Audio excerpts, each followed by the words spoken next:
alamat ng pulis. Noong pang-19 na panahon, sa baryo Losaklo. Losaklo? Saklolo yun. Lagi na lang binabaliktad yung sinasabi ko. Ayoko na eh. Hindi, sige naman. Baryo Losaklo. Baryo Losaklo. Maraming masamang loob sa paligid-ligid. Hindi yung LBM yung masamang loob o kaya yung nagtatampo. Masamang loob yung mga kriminal. O yun, yung masama talaga loob. Yung kawatan, mandarambong, magnanakaw, saka snatcher. Yun yung ibig sabihin ng masamang loob. Pag may naligaw nga rito na tao at puno ng alahas ang katawan, pag alis, nakahubad na lang. Grabe naman tinding lugar nun, no? O ganun matitindi, matitinik yung mga kawatan sa baryo Losaklo. Isang araw, may naligaw na Merkano sa baryo Losaklo. Merkano? O naligaw yun sa Merkano doon sa baryo Losaklo. Hindi niya kasi makita sa mapa yung New York. New York? O hindi niya makita yung New York sa mapa, kaya sinapadpad sa baryo Losaklo. Layo naman ang New York. Ay, tutuloy ko ba o sisingit ka sisingit? Sisingit mo? Yan. Hindi niya makita yung New York, kaya naligaw yung Merkano sa baryo Losaklo. At habang tumitingin siya sa Rolex niya na relo, okay, bigla na lang may lumapit sa kanya na 4 na kawatan. Yung mga tipong kamukha ni Max Alvarado. Alvarado talaga, oh. Well, si Max Alvarado, yung kontrabida lagi yung papel niya sa pelikula eh. At naglabas ng patalim ang 4 na kawatan.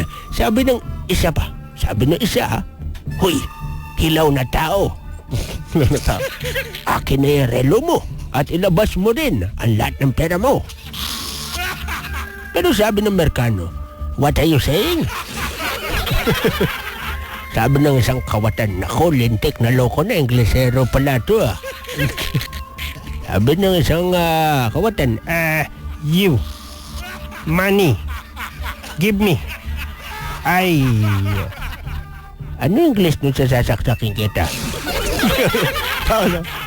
Sabi din sa ewan ko eh. "You, money, knife, ay sasaksakin kita."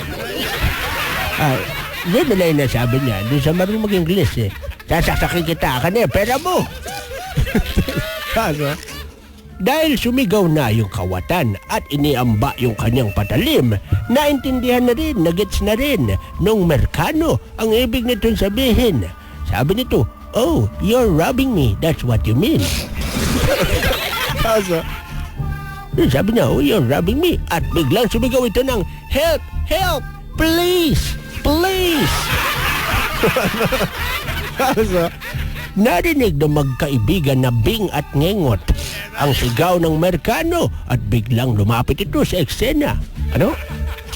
Bing at Ngengot. Bingengot yun eh. Dalawang tao yun, si Bing at si Ngengot. Narinig nila yung nasasabi ng Merkano.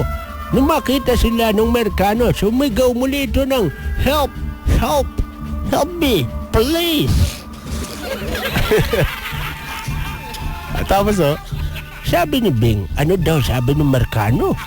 Sabi ni Ngengot, ewan ko, naghahanap daw ng pulis eh. Pulis. Kaso? At tinulungan nila yung Merkano. Pinagbubuntal ang 4 na kawatan. Nag-aral kasi sila ng karate.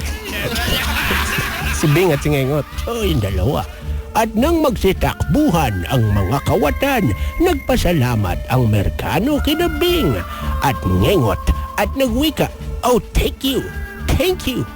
At ibinigay ang relo niyang Rolex sa dalawa bilang pabuya at nagwika. Sabi niya, "As a token of gratitude, I'm giving you my watch. Accept this, please, please." At umalis.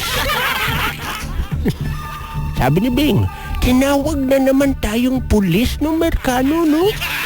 "Oo nga," sabi ni Ngengot, "pulis ang tawag na sa atin." At simula ng araw na yun, nagdesisyon sina Bing at Ngengot na ang tawag sa taong sumasaklolo pag may krimen ay pulis.